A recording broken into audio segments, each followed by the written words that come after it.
2, 1.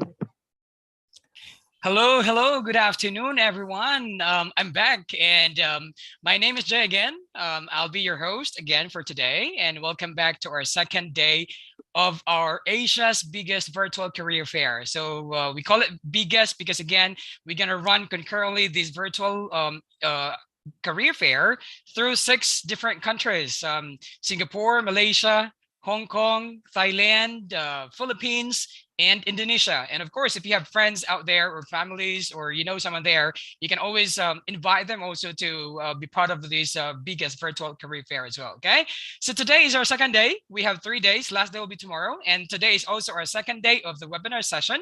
And we are joined today as well. Yesterday we talked about how to the secrets behind interview getting resumes. We're done with that. So after you earned your resume, I think it's time for us to present ourselves on interview processes already. Okay, so this time our speaker, which also our speaker yesterday, just to recall, the speaker yesterday was actually an international career master trainer, also the best-selling author who has empowered 100,000 individuals in their career journey. And he has also won 4 national awards of excellence from national associations across 4 different domains. And like I said earlier, he's going to talk to us now how to ace the interview at tech companies, and not just tech companies. It can be applied to everywhere else, like I said, right? So without further ado, let's hear it from Mr. Han again. Hi, Mr. Han. Hello, Jay. Thank you very much for your kind introduction. I'll give the moment to you. All right, thank you. Let's go. Welcome back, all the viewers and listeners, wherever you are. Good afternoon. And if you missed the talk yesterday, no problem. You can go and check out JobStreet's YouTube channel. You can watch the replay and you can download the handouts that we have prepared for you. And also thank you very much to all those who wrote to me after the talk for the positive feedback. And you can download your handouts because we have prepared resources for you. You can find resume templates, you can find templates for cover letters and all kinds of stuff. All right, so go and check it out. But now let's come back. And today's the topic is about how to ace your interview at tech companies and everywhere else. So the question, of course, is whenever we talk about interviews, a lot of negative images come up because it's like so stressful. Huh? So today I will attempt to get rid of those fears and bring you behind the scene, because in my previous career, I was in human resource for almost 13 years.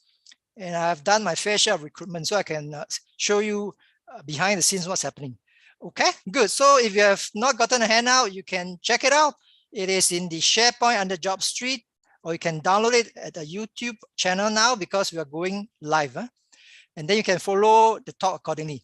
So for those who don't have the handouts, no problem. After the session, you can still write to me. You can find me easily on all the social media. So with that, let's start. First thing first, today's session, how many key points? We'll just focus on 5 key points. That will bring us all the way to about 3:45, and then I'll take questions. So the first key point, of course, is what is a tech company? So to prepare for this session, I actually did some research and found out that there is no one definition of tech company, because today's world, everybody is very happy to call themselves a tech company just because they have a website and some chatbots, but that's not a tech company. So a bit of history, let's go back in time. Tech company in the original term is called IT company, so information technology company. And why we call them an IT company? Because they run on software that creates ecosystems to help the company achieve the objectives we talked about yesterday, which is increase profits, reduce costs, and increase market share. So if you are very efficient in your processes, then you can reduce costs and achieve a lot more. So tech company definition, basically your central core is all about using software to enable your company to achieve your objectives. That's it. So if you check out the Virtual Career Fair website, you'll see that there are many tech companies offering many jobs. The focus of today's session is not so much the tech heavy roles like coders and programmers. No, we're talking about tech light roles. So like your digital marketers, digital HR partners, digital safety executives, etc. So that's the focus. So with that, let's plunge in and look at some examples of tech companies. So in your mind, what comes to your mind? Obviously, you have people like the Googles, the Facebook, but I'll share one very interesting example. It is called DBS Bank, one of the biggest banks in Singapore. So you say, Han, why is a bank a tech company? Because you have a very progressive CEO there who talks about we are not comparing ourselves with banks, but we're comparing ourselves with tech companies, because he saw that the future is all about tech, and tech is what will bring them far. So he actually recounted an anecdote where he sent his CIO, Chief Information Officer, to check out all the big tech companies back in 2014, almost 8 years ago. And they created this acronym called Gandalf. So for those of you who are fans of Lord of the Rings, you know that Gandalf is the white wizard. So the CEO of DBS, Mr. Piyush, said, we wanted to be the D in Gandalf. Gandalf is spelled as Gandalf. So he said, we wanted to be the D in Gandalf because Gandalf represents all the big tech companies. So you want to make a guess? What do the other letters stand for under Gandalf? So G, obviously, you have your Google. A is your Amazon. N, Netflix, all right, the one that beat blockbusters. D, of course, is DBS, and then another A is your Apple. L, LinkedIn, and of course, F is Facebook. So Gandalf was their plan, and today they have reached a milestone. They have been voted world's best digital bank for 3 years in a row. So that is their journey to becoming a tech company. So if you look around the world today, many companies who are progressive, they start to look at themselves as a tech company providing a different service. That's it. All right, because when you call yourself a tech company, it's not about the company, it's about the employees. They think tech, breathe tech every day. That's what they do. All right. So DBS vision, very clear. They wanted to be a 29,000 person startup. So that enthusiasm of a startup is embedded into their DNA. So that's example number one of a tech company, a bank that's been around for the longest time, and yet they call themselves a tech company. Second example, of course, is Amazon. Amazon is famous for their day one philosophy. If you can Google it, you'll find out. Day one meaning they always think like a startup, because to them, customer obsession is their goal, not just customer satisfaction. That means to them, the starting point of everything is the customer. So in fact, if they can, using all their data and technology, they wanted to deliver the product to you before you even order it. That's how advanced they want to become. So if you go and check out Amazon, they call themselves the everything store, because you can buy almost anything from Amazon. And in Singapore, if you try Amazon Prime, you can get any item within 2 hours. That's how far they will go to obsess with customer satisfaction. And in the States, you have Amazon Go, which is you can walk in, grab your stuff, walk out without paying, because everything is captured in your cart. All right. So tech companies, just to sum up, represents companies who runs on software to achieve their company objectives, basically using technology as the infrastructure, the backbone. So like I said, it's not about the company, but it's about the people within the company. So to help you frame your thoughts, just remember the 3 M's. If you want to join a tech company, number 1, do you have the mindset? All right, think digital. Number 2 M, do you know the right methods? Because it's all about connectivity, frictionless connectivity. And number 3 is all about metrics. How do you measure your processes? How do you measure your performance? How do you measure your results? And all this, if you can, frictionless, and that's how tech companies become super successful. If you just simply check out the virtual career fair on a job street, you'll find that I only counted 5 companies. There are many other tech companies. I just counted 5.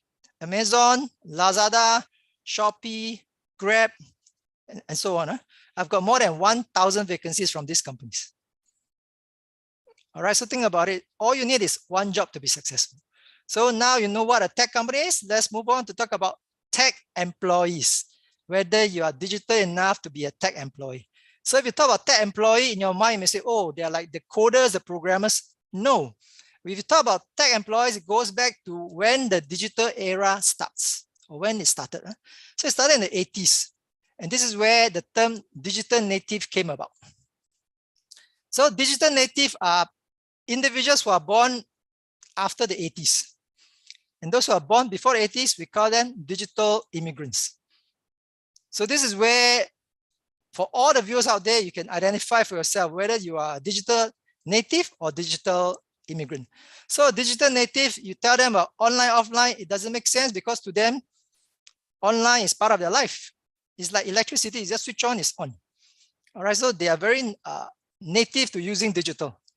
And these are the ones that will be so comfortable without any paper, because that's the word they brought in. Whereas for digital immigrants, that's the challenge, because there are 4 categories of digital immigrants that you can think about. So you say, Han, what are the 4? First group, of course, they are the innovators. Okay, you have the DI innovators. DI meaning digital immigrants innovators. These are the progressive ones. They are just behind digital natives and they are very open. Second group, you call them the DI adopters. They are quite comfortable. Third group, the DI minimalists. No choice but to use tech. And fourth group are the DI avoiders. So sometimes you can correlate that with their 2 E's, their experience with digital and their exposure. Because if they're not exposed to digital, then they have no chance of knowing how to use it. But if they're exposed to digital and nobody teaches them how to use it rightly, again, they don't fit. All right, so there's this divide between those who know and those who don't. So now you know the avatars, digital natives. This is their world now because tech companies welcome digital natives. And digital immigrants have to make the effort to catch up. All right, because whenever I talk about tech, speed is always there, fast. Connectivity is always there. All right, so this is where for all those who are mid-career or the more mature folks, this is something to think about. So now you know what are tech companies, what are tech employees between digital natives and digital immigrants. So I now bring you to the third point, which is Han's corporate career stages. After 1.5 days at this career fair, I've seen many cases of Singaporeans, especially. They actually work hard, they upskill and reskill, and they went to earn a lot of qualifications. But the challenge remained. They tell me, Han, I cannot find a job because I don't get any offers. So you can see there's this gap between knowledge and application. They have the papers, but they cannot demonstrate their know-how. And this is what we want to tackle today, because in the interviews, you have to convince the interviewer that you are the best fit candidate. All right. So if you have the handout, just refer to the corporate career stages. How many are there? 5. What are the 5? Let's talk about the first 3. Early career stage, mid-career stage, late career stage. This should cover most of your working life. So early career stage starts from 25 to 39. 15 years for you to recoup whatever you have invested before 25 in your studies and everything, in your tuition and your enrichment classes. So 25 to 39 is probably where you find the most digital natives, because this is their domain. And when you go for interviews, many interviewers will be in this category. So you say, Han, why do I need to know about career stages? Because if you share the same career stage, you may have common shared experiences, shared values, shared stories, shared context. So it's very easy to connect with them. Bottom line, to ace an interview, you just have to do 2 things. Connect with the interviewer and convince them that you're the best fit candidate. Let me repeat, all right?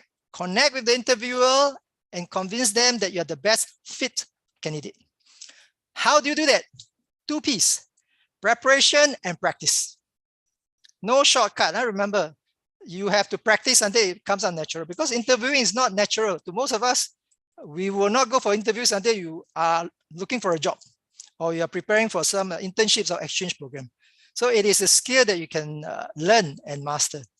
Okay, so early career stage, age 25 to 39, and their mission there is how high can you go? Because they will try their best to climb the ladder if there's still a ladder. In fact, nowadays they don't call it a ladder anymore. They call it a rock climbing.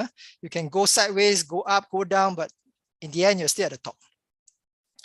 Because once you finish early career stage, you will go into this area called your mid-career stage, which is age 40 to 49. We have seen a lot of candidates these 2 days, which is in this group. They say, Han, I'm a mid-career person. So this is what it means, mid-career, age 40 to 49 in our school of definition. So they have responsibilities. They got a family, they got young kids, they got mortgage, very challenging time. And to change career again, very challenging. All right. So for mid-career, this is where they have the last chance to make it in corporate. Because by the time they end their mid-career, they are age 49. And you know that Singapore is a very young-centric society, or a youth-centric society.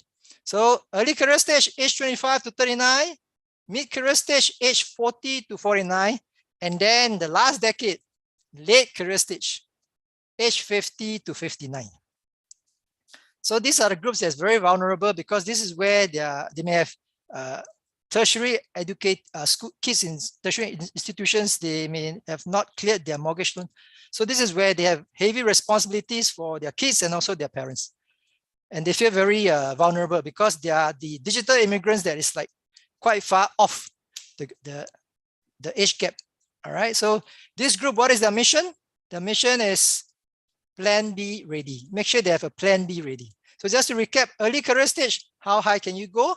Mid-career stage, last chance to make it in corporate, and late career stage, are you plan B ready? So make sure you have a plan B, feasible plan B that you can activate anytime, because many people, unfortunately, in this group, they call them high skill, rather high pay, low skill.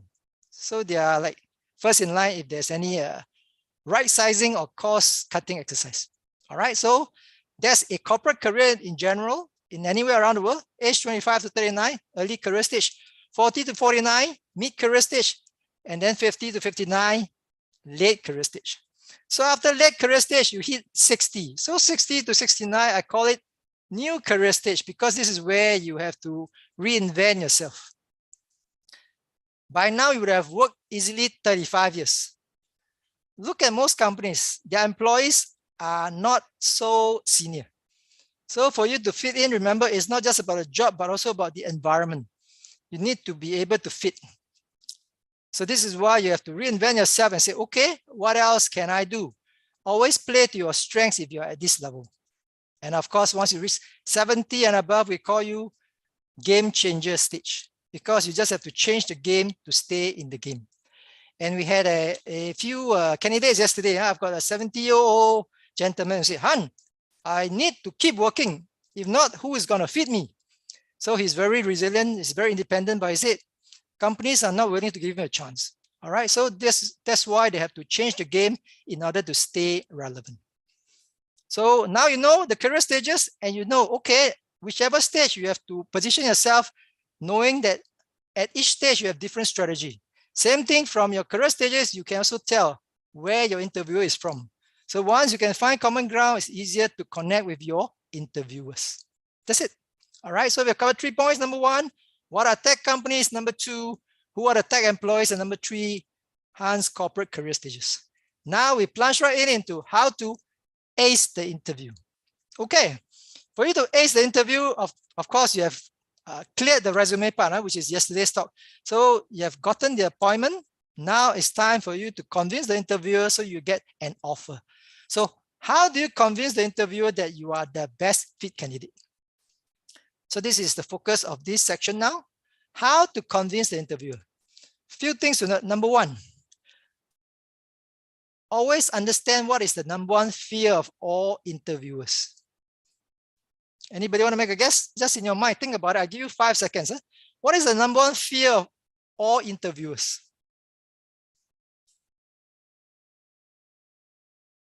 Okay, you got yours? And the answer is making the wrong choice. In fact, if you go and do the research on interview and all that stuff, interview is one of the lowest in terms of effectiveness of selecting the right fit candidate. All right, but people still use it because it is the easiest and it is a practice that's very hard to break. All right, so number 1, allay the fear of the interviewer, meaning you have to position yourself so that you come across as the one that can help them solve their problem. All right, that's number 1. Number 2, you can apply Sun Tzu art of war in interviewing. So those of you who have heard of Sun Tzu, you know that he talks about know yourself, know your enemy, in 100 battles, 100 victories. Okay, but we adapt it for interview purpose. So it sounds something like this. Know yourself, know your interviewer. In 100 interviews, the outcome shall not be in doubt. All right, because you know the interviewer, you know yourself. But part 2 is where you win. Know the company, know the people. In 100 interviews, you shall prevail. Why? Because you are no longer alone. You know the whole ecosystem that supports you. So that's the strategy that you want to take when you want to ace an interview. Do not just depend on the interviewer, okay? Work around him or her in terms of the whole ecosystem supporting you. So this is why preparation is key. So you always hear those champions talk about how they win their championships, and they tell you a very popular quote. They say, oh, Han, the championship is not won in the ring, as in the boxing ring. It is won in the 3 a.m. runs that you do every day when your opponent is sleeping. So preparation is key, all right, in order for you to ace the interview. So just to recap, number 1, you need to allay the number 1 fear, which is to make the wrong choice. Number 2, you apply Sun Tzu art of interview here. What's number 3? Let's take a look. 4 letters, KLTH. All the marketing guys out there, they'll be very familiar with this. And all, of course, marketing ladies, they also be very familiar. I say, Han, what is KLTH? K stands for help them know you. L stands for help them like you. All right, T stands for help them trust you. And of course, H stands for then they will help you. So how do they know you, which is K? They know you first through your resume or through your job application. All right, that's their first impression of you. So make sure you start from the beginning to make sure your first impression is positive. What would turn them from knowing you to liking you? Because you can solve their problem. Remember in the talk yesterday, we talked about you are not a job seeker, you are a problem solver for the problem that is the job vacancy. So everybody loves a problem solver because you can help them solve the problem. And the third thing is, what will make them trust you? This is where you want to focus on 2 things within your control, your competence and your character. Competence means you can deliver, you can do the job. Character means I can rely on you to deliver on your job. So once you pass these 3 stages, you will be a very high-ranking candidate, as in preferred choice. All right. So normally, if you are a referred candidate, you will skip KL and go straight to T, trust, because you are a referred candidate. Straight away, there is this proxy credibility. The quality check is done by the referral, and say, oh, I trust this person. He is referred to by my friend. That's why we emphasize to you, if you can, play the hidden market game. Don't spend too much time on applying to all the different open market companies. All right. So now you know KLTH. That's how you can ace the interview. Moving along, what else can we do? Next, understand what is an interview. An interview is a business discussion. So focus on talking business, right? Life stories and other anecdotes, if they ask, you can tell them, but remember, the whole purpose is interview, business discussion, to find somebody that can come in and help them solve the problem. Why? Because imagine the interviewer has got 1,001 things on their mind. Daily operational constraints, deadlines to meet, fires to fight, so many things. And interview is something that is very time consuming, and they don't want to spend too much time on this. So if you present yourself as the best fit, right candidate, then you have a very high chance of getting the job. All right, so that's one, business discussion. Number 2, understand the rules of the game. Most people, when they go for interviews, what do? They will wait for a question and then they answer, wait for a question and then answer. It becomes a Q&A session. So if you understand the rule of the game, it is normally about 20-80. The interviewer will talk 20% of the time and they'll listen 80% of the time. So you end up talking most of the time. If you can change the ratio to 50-50. What happens when the ratio is changed from 20-80 to 50-50? It's no longer an interview. It is a conversation. It is a discussion. And your stress level drops, but your connection with the interviewer goes up. Remember, connect and convince. So connecting is very important. And the best way to connect, of course, is to find common ground, smile, be likable. All these are simple things. All right. So what else can we do to ace our interview? Let's look at our notes. Where are we now? We are at point number 4, acing the interview. And of course, remember, companies are in business for 3 things: increase profits, increase market share, reduce costs. So whatever answers you give in the question that they ask, link it to these 3. Because top of the mind of an interviewer is, how can this candidate help me solve my problem? How can this candidate make me look good?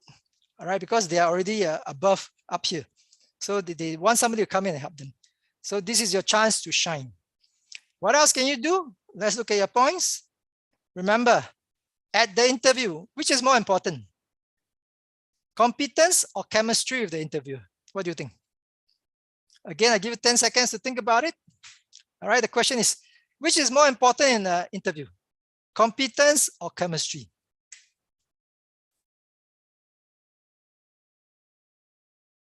Exactly, right on. Chemistry is more important because this is where they are looking at you as a potential colleague, potential staff, potential subordinate. So that's why, remember, at an interview, chemistry is better than competence. The fact that you're selected to come for interview means you have met that competence bar. All right, so work on how you can connect better with your interviewer. What else can we do? Let's take a look at your notes. Oh, okay, somebody asked, Han, what about barriers to employment? There are many, many barriers to employment. So for you to prepare, you need to understand, focus on the task at hand. What are some barriers? Example, discrimination. No relevant experience, too old, too young, whatever they can think of. So your challenge is be prepared so that whatever objection they come up with, you can counter. And the simple formula to counter any objection is just use ANS, short form for answer. A means acknowledge that barrier that they talk about, whether it's age or lack of relevant experience, and then neutralize it by saying that I understand you have this concern. And then you go on to talk about S, which is your strengths. So always highlight your strengths. Acknowledge the barrier, neutralize it, and highlight your strengths. So you want to bring them back to the job at hand, which is your JD. So you must know your JD very well. Otherwise, you cannot convince the interview. That is the common ground between you and the interview. Okay? So with that, let's go in straight and talk about different methods of interview. In today's world, if you go through your ATS system and you clear, you may get to an AI interview. There are a few providers in the market. So this is where, if you look at the handout, there are resources that show you. We have attached a video to show you how to ace an AI interview. Whatever the vendor is, go and watch it and learn, because you have to talk to a video and imagine you're talking to a person. So watch that video and learn how to do it. Second thing I want to talk about is how do you ace a Zoom interview, like what I'm talking to you now. How do you ace a Zoom interview? So this is where, go back to basics. Work on things that matter.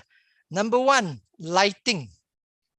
Make sure the light source is in front of you, not behind you. All right, so in front of you could be a window, could be a softbox light. Why? Then you look bright enough. If the light is behind you, you come across very dark and they can't see your face. So make sure you got appropriate lighting. Number 2, invest in a good microphone, because people see what they hear. If you come across clearly, then that's to your advantage. Then they understand. Communications is very much verbal. So good lighting, good mic. Number 3, invest in a good camera, because most webcam on laptops are not the best.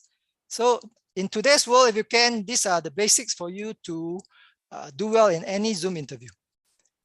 Number 4, remember, eye level. When you look at the screen, adjust it so that you come across at eye level, not above or below. If you are too high, then you look down, and the interviewer doesn't look nice. If you are too low, then they look down at you. The next thing, of course, is make sure you maintain eye contact. This is a very useful tip for introverts, because introverts prefer not to have eye contact, many introverts. So here, all they have to do is just look at the camera. And once you look at the camera to the other party, it is eye contact. It's natural. All right, what else can you do to ace a Zoom interview? Make sure your background is neat. Some will say, Han, but I have virtual background. And you know technology, when you need it, it will fail. So your virtual background may just go off and then you see your very messy background, not very nice for you. So you want a solid background, you invest in a green screen, just a piece of green cloth, and you come across very nicely. And of course, find a quiet place. If you have to do an interview, lock the door, say do not disturb, because you don't want people walking in, whether it's your kids or your siblings or your dog, all right? So that you can focus on your interview and make sure it's a quiet place. So those are some tips for you. Again, practice makes perfect. So we have done AI interview, which is in the video. You can watch it. We'll talk about Zoom. Now we talk about actual face-to-face interview. And this is where we have some practice for you.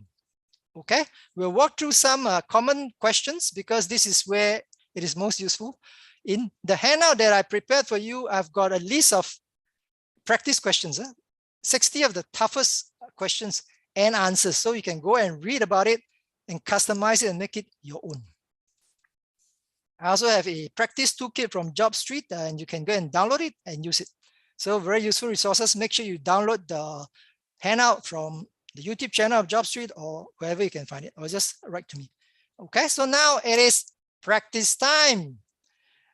I will just talk about 6 questions, 3 non-tech questions and 3 tech questions, because like I said, the focus of today's talk is not about tech heavy roles. It is about tech light roles in tech companies. Okay, so these questions are also relevant to non-tech companies because HR people like to ask them, recruiters like to ask them. That's how it goes. First question. Every time I ask a question, I'll give you about 10 seconds to think about how you answer, and then later on we'll share about how best to address the question. All right, so first question is a very common question. It is called, tell me about yourself. Tell me about yourself. Okay, so you got 10 seconds to organize your thoughts and how would you answer this question? Tell me about yourself. All right.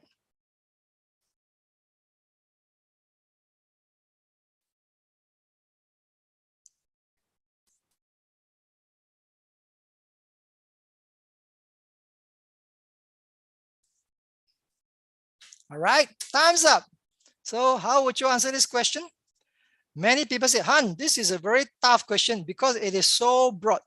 Should I talk about my personal life? Should I talk about my professional life? Or how should I start? So this is where we'll share with you some secrets amongst all the interviewers. This is only half a question. That's why it is so broad. Tell me about yourself. Once you know the complete question, then it's very easy to answer. So what is a complete question? Tell me about yourself that is relevant to the job. Tell me about yourself that is relevant to the job. All right, does it look more manageable now? Of course. So you can see how every question has a purpose, and once you know the purpose, you can manage it more effectively. So how would you answer a question that is, tell me about yourself that is relevant to the job? You focus on what is relevant to the job. And what is that? Go back to your job description, because that's your source document. They describe the job. Look at the job specs. They describe the person. All right. So no need to give long-winded answers. Focus on short answers. Rule of thumb, if you can answer within 45 seconds to 90 seconds is a good answer. If they want more, they will ask you. All right, rather than you look at their body language, they start to look away, they look at their watch, you know that you have overstayed your welcome. So what is one way to talk about this question? You can start with your qualities. All right, for example, they say, tell me about yourself. Say, oh, okay. You can say, I'm a, let's see, say I'm a person that has 3 qualities. I'm loyal to my boss, I'm hardworking, and I get a job done. So once you say that, you will start to tell your story with evidence that support that. So you can start to say, oh, that's what we call LHG person. I'm loyal to the boss, I hardworking, and I get a job done. All right, so your story, how do you tell your story? Formula, a lot of people out there say, oh, Han, you can use the STAR approach, which is situation, task, action, results. But we just compress it to just 3 letters. Challenge, action, results. All right, just talk about a challenge that you face, whether it's a project, a deadline, what action you took, and what kind of results you achieve. So use the structure and you will know how to answer the question, tell me about yourself. If they want more, they will ask you. Okay, so as you talk about yourself, remember, you are trying to highlight why you are the best fit candidate. So where possible, bring in experience that is relevant to the job vacancy. So that's the first practice question, tell me about yourself. Second question, this is for all the mid-career changes out there. And the question is, how is your experience relevant to this job? Okay, basically, how is your previous experience relevant to this job? So let me give you 10 seconds and you think about it and we'll come back, all right? How would you answer this? How is your experience relevant to this job?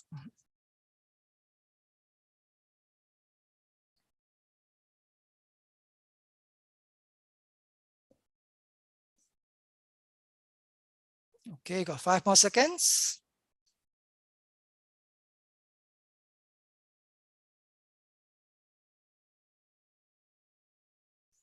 And time's up. Okay, how is your experience relevant to this job?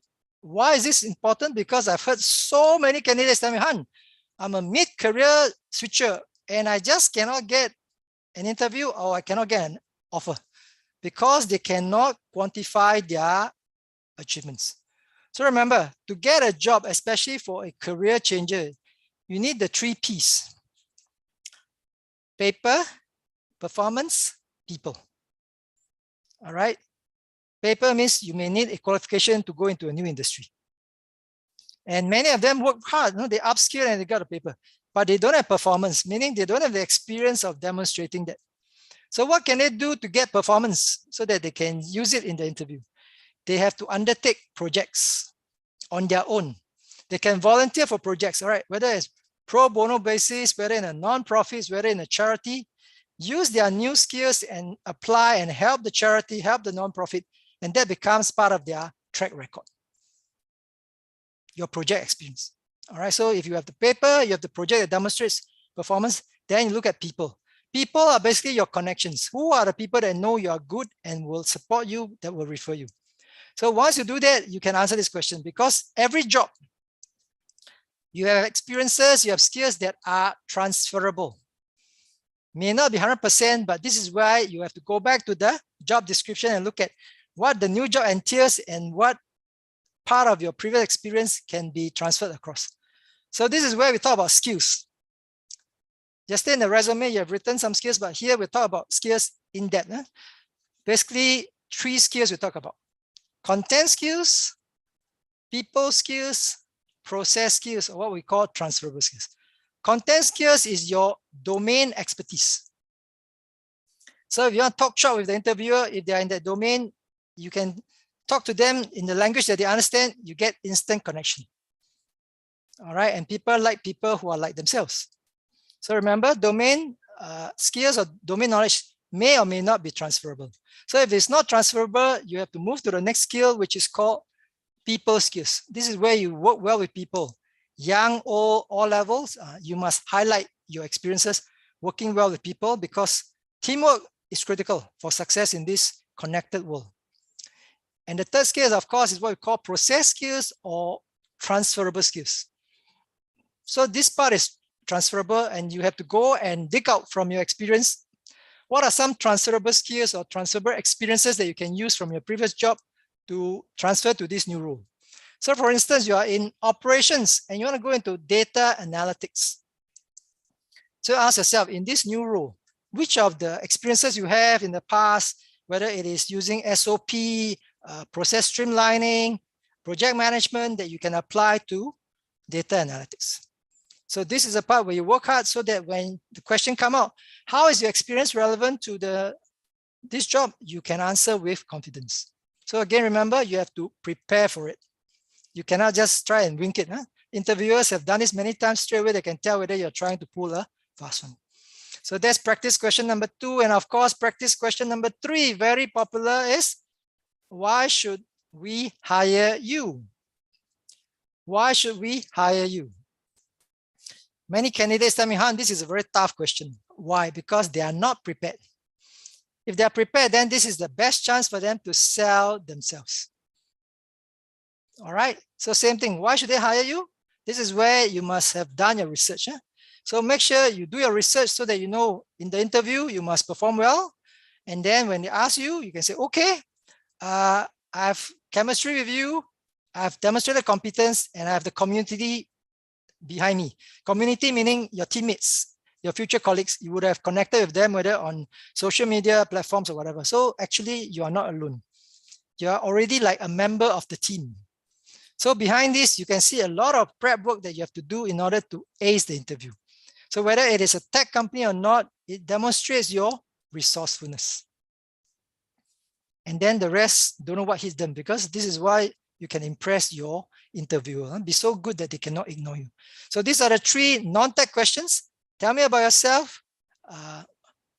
Is your previous experience relevant? And of course, why should we hire you? Now we go to the tech questions.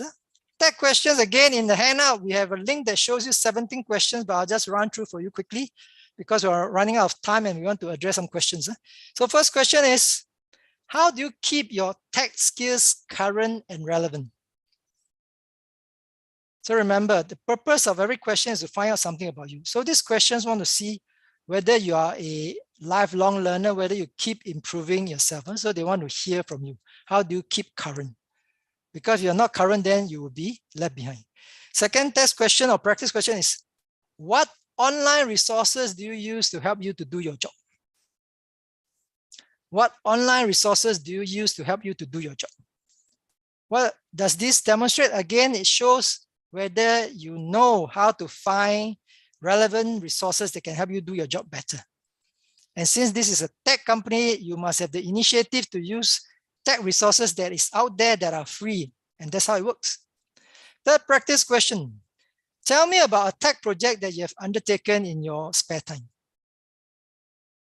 Tell me about a tech project that you have undertaken in your spare time. So it shows whether you're passionate about your work, your domain, and whether you keep improving your skills to keep it fresh. All right, so these are just 3 of the practice questions. They are altogether about 17. So remember to download the handout and use those to practice for your questions, especially in a tech company. Is very useful.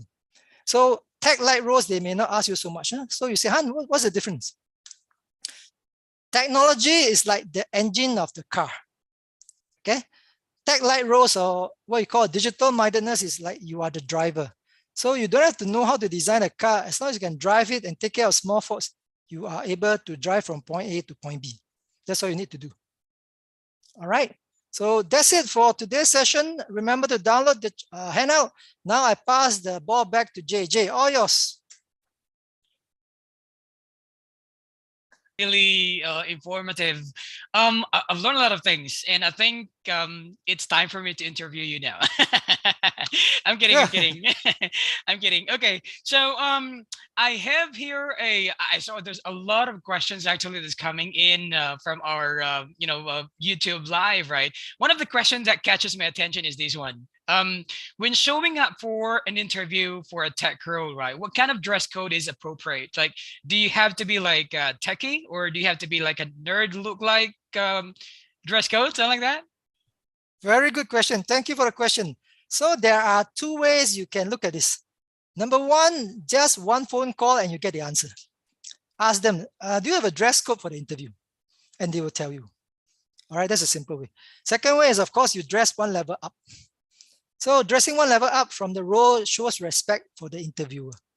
So those are 2 very simple answers that you can share with the listeners. Great. Right?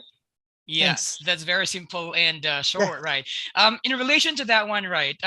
What is more effective during the interview process, right? Playing or acting smart, or being true to yourself?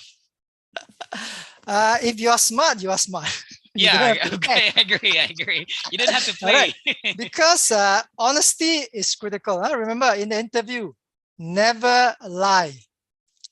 Never lie. Yeah? But then, if you are not asked, you don't have to volunteer information. All right. So basically, that's smart interviewing. So basically, be prepared and go there and do your best. If you don't know, just say you don't know. You can come back to them. So before this session, I was just having a chat with one of the candidates who was formerly from Facebook. All right. And he said, Han, I survived the interview at Facebook. I said, oh, how did you do that? He said, I was being honest. So whatever he can, he tell them. Whatever he can't, he also tell them. All right. So honesty is important. And like I said, don't ever lie to the interviews. You can be easily found out. And remember, for every lie you say, you have to think of another lie to cover it.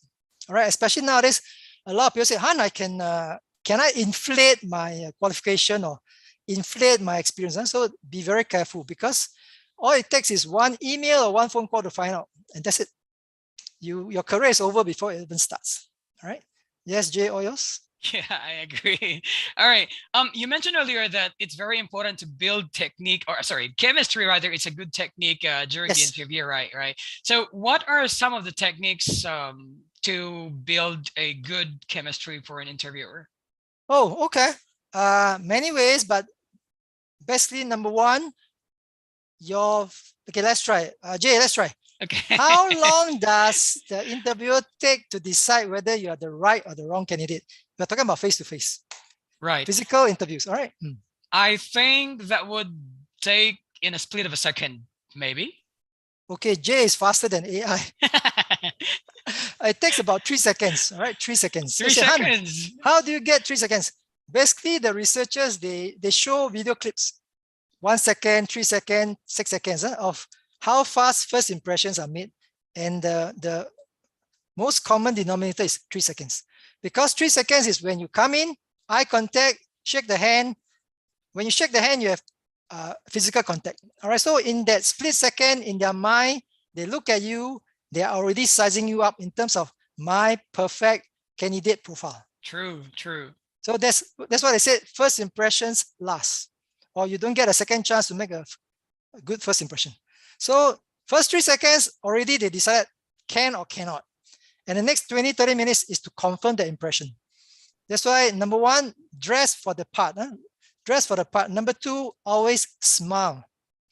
And number three, always be nice to the people at the office, whether it's the receptionist, the cleaners, because these are your peers that the interviewer may ask, how was the candidate? That's their favorite question. And then whatever they got from you, they will tell the interview. So I've seen candidates who presented very well, losing the offer because they were not very nice to the junior staff. All right. What else can they do to connect besides smiling? Eye contact is one thing, but there's a difference between eye contact and staring. Which one should they do? Yeah. Don't ever stare, because once you stare, you may lose the job. All right. So eye contact means you do not keep looking at the interview, but move away sometimes. And of course, the facial expression. All right. So again, you can practice this, because some people may have very stern or serious looking faces. Go and practice in the mirror, or practice with a smiley friend like Jay, and he can tell you, please smile more often. That's it. Yeah, I agree. So everyone, please know the difference about staring and also eye contact. That's really important. Okay. One of the question that comes in, is it true that tech companies pay more than average? Or do you think that I can, or the candidate can ask for a significant raise for tech companies? In my HR days, we always said there is a value for a job. And in today's landscape, it's very easy to find out what are the market rates. You can just check out all the salary work websites, even JobStreet or other websites. You can tell what is the range. Because in every job that you go for, there is a salary range. And they look at you and they look at your experience, and you ask yourself, where do you want to pack yourself in terms of the range? All right. Of course, you say, oh, I can try and pack myself high end. So if you ask for, let's say you ask for 10,000 bucks, Sing dollars. Say, sure, can you quantify your value? If you can, they'll give it to you. All right, so the challenge is, it's not about how much you ask, it's about what you can deliver. There's always a source. Who's going to fund your job? It's the value that you bring. That's why there's a difference between frontline staff, the profit centers versus the support versus the mid office, because they have different roles. So like you said, tech companies pay higher, depends. Some tech companies are startups. They may not have the money to pay you high, but they hang the carrot and say stock options. So it is a judgment call whether you think they have a potential to really scale. All right. So if you're talking about this question is from a fresh graduate or mid-career, any idea, Jay? I think that's from the fresh grad. Okay. As a fresh grad, your main criteria for your first job is to find a good company and a good boss. Good company as in a rocket ship. Huh? This is a favorite Google line. Find a rocket ship, because a rocket ship will go very fast. So when the rocket ship goes fast, you will go along with it. And good boss, because a good boss will train you on your right habits that will serve you well for the next 30 years. Remember, we talked about different career stages. You have a runway of easily 35 to 45 years. So make sure you have a right role model to follow. Great. All right. So pay is important, but bottom line, your value is more important, because with value, it increases every time. I've got this story of a candidate said, Han, I switch jobs every year. And every job I get a 20% increase. All right. So after 5 years, he's paid 100% more than his peers, because they are still staying at the same place.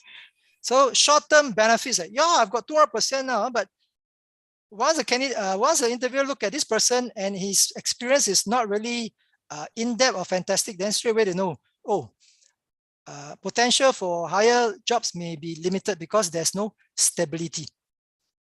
All right. Remember, it takes time to build expertise. Even in this high-speed digital age, it still takes time. And experience basically means making mistakes and learning fast. All right. So yes, pay is important, but more importantly, the environment, the company, and your bosses are just as important. That's true. That's true. I agree with that. Anyway, so one of the questions that we receive here is actually about, because I remember earlier you gave us sample questions that possibly coming from the interviewer, right?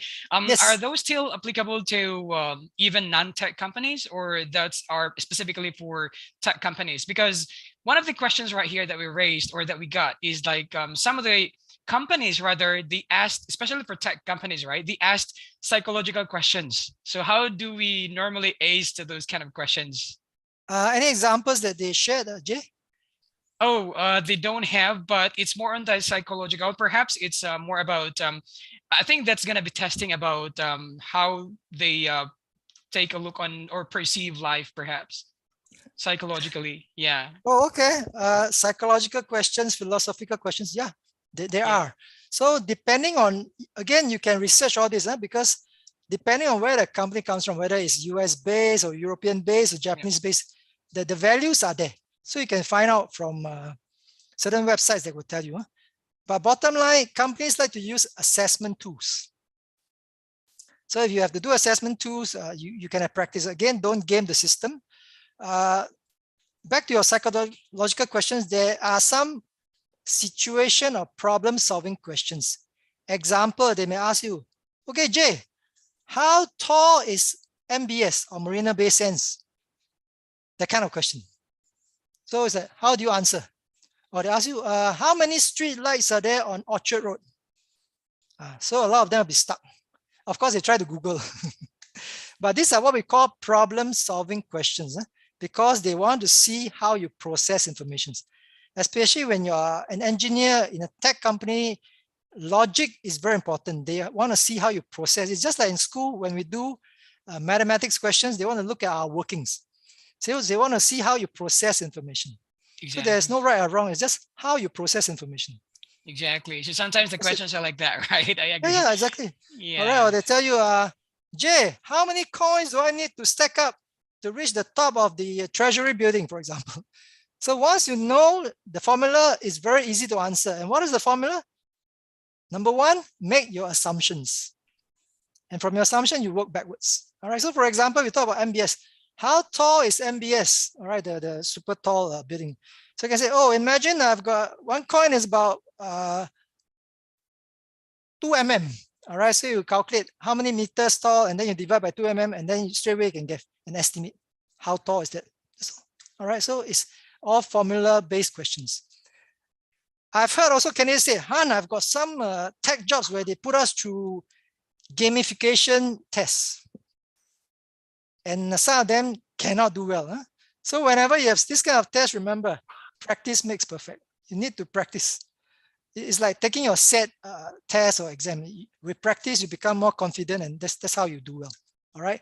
Because bottom line, if you look at real tech jobs, whether it's programmer or coder, you need to think logically. If not, you'll skip steps. And many jobs, especially programmers or coders, a huge part of the job is to look for bugs. And that can be very tedious. All right. So before you plunge in and say, oh, the tech job looks very cool, very attractive, go and find out about the JD, talk to people who are doing that job so that you have a real sense of what it is like on a day-to-day basis. Before you put in your money, take the course, get your cert, and realize that it is something that you don't like to do. All right. So it goes back to your personality. Each of us have a preferred personality. You know, like for Jay, natural, he's a host. So let him do hosting, no problem. But you ask him to do tech job, maybe not his favorite. So we have to find our strengths and play to them. That's it. True. Yeah. When we talk about doing an interview or facing an interviewer, right? What are most or some of the must-have soft skills that tech companies are looking? I mean, specifically for tech companies. All right. If you go back to what I talked about, many tech companies are just in name tech. The interviewers may not be tech. All right. So depending on the interviews, they could be line managers that are real tech people, or they could be non-line managers like HR. So they may not ask you very technical questions. So bottom line, we go back to how best to connect with people. Number one, smile. Number two, find common ground. Because like I said, with the different career stages, you have shared experiences, you have shared values. Straight away, it's very easy to talk. So if you are very sharp, you can look around the interviewer's room or office and see whether there are things that you can connect with, that you can talk about. All right. And of course, in today's world, you can easily find out who your interviewer is by just checking out all the social profiles. And that's your pre-interview preparation. Great. All right. That's it. Okay. Well, we are time check. It's we're almost done actually, but let me just ask one last question, Mr. Hanra, before we wrap up.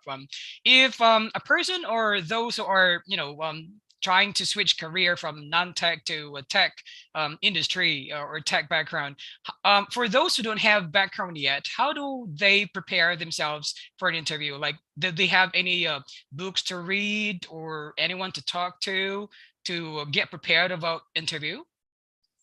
Non-tech to tech jobs. Yep. Not advisable if they have totally no background. All right. Yesterday, I just met a candidate and she told me, Han, I've got 2 diplomas in data sciences and data analytics, and still she couldn't get an interview. All right. So remember the 3 P's you talk about: paper, performance, and people. So if they can go and don't have to spend a few $1,000s to take a certification course. Just check out online platforms like Coursera, Udemy, and take those tests. Take those courses. It's very affordable. It's like $20, $30, and see whether they like it. Because if they don't like it, they cannot make it as a career. All right. Because nowadays there are many tech jobs. Sounds very cool. Huh? So they need to do reality check whether they are built for the kind of jobs, because each of them will have their own strengths. If tech is not their strength, then find something that matches their strengths. If not, they even if they pass the test, they get a job, they will not enjoy the work because they're going to spend their prime time every day, 9 to 6, doing that. So find something that they enjoy, that they do best, and the rest will take care of itself. All right? Yeah. Yes. Okay. All right. Thank you so much, Mr. Han, for sharing. I believe that is a very insightful and informative topic that we have discussed just now. Okay. For those who are watching us right now, I'm sad to say we have reached the end of the webinar for today. But like I said, we still have a series of webinars available in our website. Just go to Virtual Career Fair through JobStreet, and we're gonna run this event until tomorrow, but I believe the website will still be running further a few more days in order for you to find your spot. We are participated with hundreds of companies and also thousands of jobs. You can see there. Just to name you some of the highlights that you can see from the website: personalized job seekers dashboard, easy registration process, live chat with employers. Yes, you can actually live chat with them if you have questions right away about the job or the opportunity that you found there. It's pretty possible, right? And also, I keep on saying this one because I also wanted to participate this. You get a chance to win an iPad when you successfully apply for a job right now. Okay, so sad to say that's it for today. Thank you again, Mr. Han. Any last thing you'd like to say to the audience? Yes, of course. Just remember two things. Number one, find out what the employer needs and just give it to them. It's that simple, huh? Because Yep. every employer has a problem to be solved and you are the problem solver they're looking for. Number two, for those who still need help and they can't find a career coach, you can check out this new book of mine. It's called No Job, No Sweat. All right.